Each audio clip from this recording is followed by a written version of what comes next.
out that those sinkholes were actually carved by Native American people. So as you know, they are federally protected. Thank you very much. So you're Jason. I tend to disagree. My father grew up on Rose Street, and I know for a fact those sinkholes were not there 22 years ago.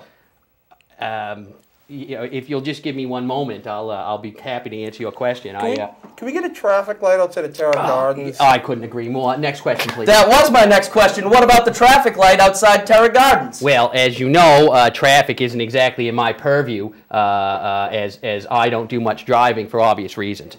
Thank you, please. Next question. Jason. Clearly you don't have any idea what you're talking about. I didn't expect you to. Taxes. I'd like to talk to you about taxes, as our taxes have been raised recently. First, the city decided to tax everything, and then they decided to tax everything again.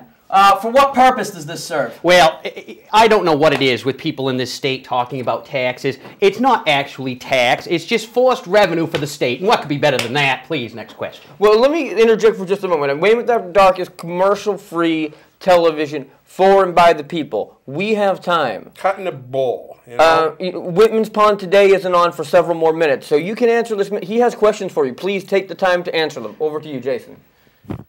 Let's get into your spending, because I've been doing my research on you, Counselor, and it turns out you've got a lot of spending habits with our tax money, something of more personal nature that I'd like to confront you about. $3,500 a month in relaxation therapy? Well, now, I suffer, as all politicians do, we're under a great deal of public scrutiny and stress. I don't think that you folks here can truly understand what it's like.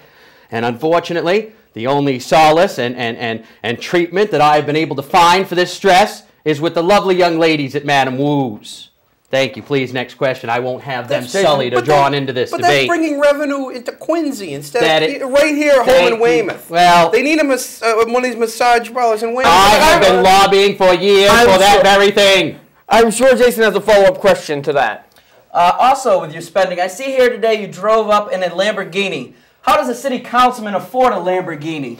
Well, first of all, I'll have you know that it was a used Lamborghini and heavily funded with taxpayer dollars, because I don't have that much money. Go ahead. And what kind of gas mileage does it get? You're always talking about the environment, Councilman. It gets at least 6 or 7 miles to the gallon, I've been told, which is quite good for that type of car. You've been told? You haven't done the research yourself? It's simple math. Well, next question, please. I think the moral here is why buy new when used will do. Joe. Yes. Do you have any feedback for? He's busy with that muffin, I think. Counsel, you sound a little bit like Newton Gimmick. Remember him from Teddy Rock? No, don't give him any excuse to change the subject. Or back to you, Jason. Again, with your spending, I looked into your cell phone bill, your city-funded cell phone, and it seems as though you do about 14,000 texts a month. For text, those of you that don't know, it's the little messages with the keyboard and the phone. And what I'd like to know is how a 38-year-old man can text at the rate of a 15-year-old girl. Well, very recently, I'm sure you know, one of our local peoples here had actually competed in and won a texting contest, and I trained very hard with this young lady, as you can imagine. Thank you. Jason. Let's cut to the chase, Councilman. I have photographic evidence of you and a young lady in a provocative position. I have seen these pictures that you were speaking of. Can I see the pictures? Now, I will tell you right now, I will tell you, and I will tell the good people at home, that woman was choking at the time, and I stepped in as the humanitarian that I am to help her with the Heimlich position, maneuver. Thank you. Thank you very much. Next question, please. City Councilman Kennedy.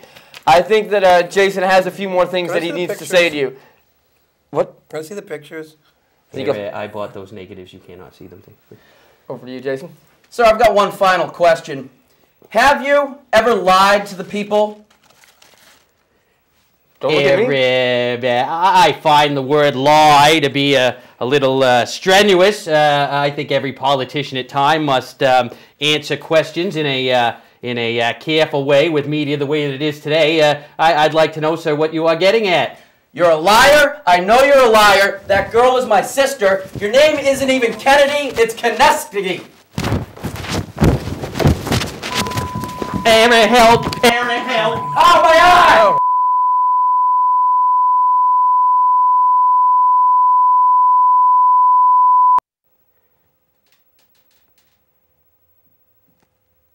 So I take it this means I don't get to go to Hyannis? Folks, welcome back to Weymouth After Dark. I had no idea you could fight so well in a suit. I apologize for the frankly heinous occurrence that just happened here. We tried to start out with a political forum, and it turned out being that unfortunate common denominator in human history, which Ruined is violence. my breakfast, I can tell you that much. I'll have you know that Jason Chamberlain has been rushed to the hospital. We'll update you about his condition. Allison is now the acting head of commie.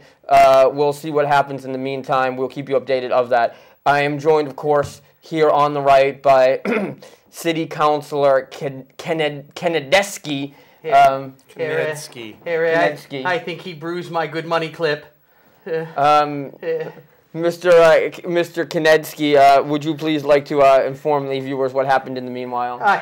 I've come here as an elected official to speak to you folks, and I have been heinously and brutally and I must say unprovokingly attacked by a member of the local constituency, and I don't know what to say except I'm going home directly after this sordid affair. This might, I fear psychologically this might justify your fear of meeting with constituents that's influenced you for so long. My family's always said not to do such thing, and Joe, do you have a question for the still city councilor for us? No, I don't. You know what I have to say? I think it was reprehensible, all right?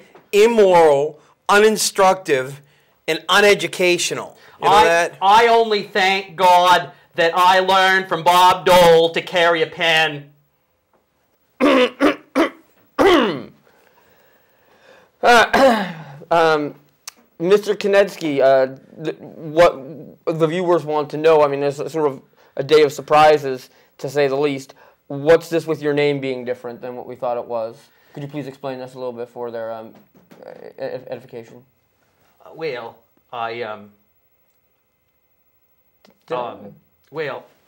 Mr. Kennedy? You know what? Are we going to the bash in Hyannis or not? You know what? I've had enough of this. I mean, I got into politics because I wanted to make some money and score with women.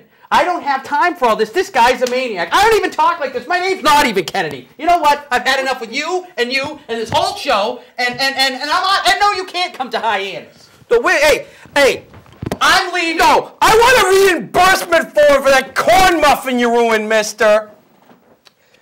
Folks, on the bright side, on the silver lining, that's you, are only... You know what I can think? We uncovered the truth here. It's like, it was like, who was that guy who broke the Watergate thing? Leonard Bernstein, okay? For today. Folks, we uncovered this bomb on the city council. Folks, you are only 250 certified signatures away from being able to run from city council yourself. So talk to Nicole, get those signatures, do what you can. We have a poll result, Joe, for you. We had a poll earlier. It was Popeye versus John the Baptist, you may remember. And you had questioned the continuing relevance of Popeye, but in fact, he did reassert his power, anteed up, and won the poll. John the Baptist did make a good showing, yes. I suspect foul play in this, too. Well, I'm not sure. I pretty much know who Herod voted for, but John the Baptist, coming in second again. History is, in fact, full of lots of second-place finishers like himself, and they usually end up headless, but maybe they'll inherit the kingdom somewhere else. Folks, it's been a crazy Weymouth After Dark. Joe is in the process right now of filling out a receipt to try and bill the town for that missing corn muffin. That's right. That's what, like 85 cents? Something like that. Seriously. Maybe more. And you've learned a lot today, folks. You've learned that uncovering the truth can sometimes be a painful process, but we're better off for knowing it. So, folks, I would like to take this time to remind you that government, the power, is yours if you take it, and if it's not, it's in the hands of people like Schlomo Kennedy. But there is a risk involved. Ask Jason. We will keep you updated of his condition. Joe? The pen, they say, is mightier than the sword. So bring a baseball bat if you're going to fight a politician. I tried to get one at a Pawtucket game, and they wouldn't give me one. A politician? No, a baseball bat. They wouldn't give you one? Yeah, and I was probably the only person there who was trying to get one as a weapon, you know? Folks. If anybody wants to have as a kid, they want me to take to the game, as long as I get to keep the free bat on bat day, it'll be a fun excursion out. Folks, thank you for joining us. Come back next week, and we will have some very special features for you on Weymouth After Dark. I would like to take this opportunity to thank Kim, Nicole, Johnny, Jessica, Jason, Allison, Shlomo, Josh, all of our friends at doorstopnation.com, Rock and Rob, all of our viewers around the world. Tomorrow's the day we come back to life. Join us then, folks. All glorious fleeting, folks, but for the meantime, I am what I am. Folks, join us next week on Weymouth After Dark. I'll blow me down. There he is, folks. Bye-bye. Join us on Weymouth After Dark. That's all.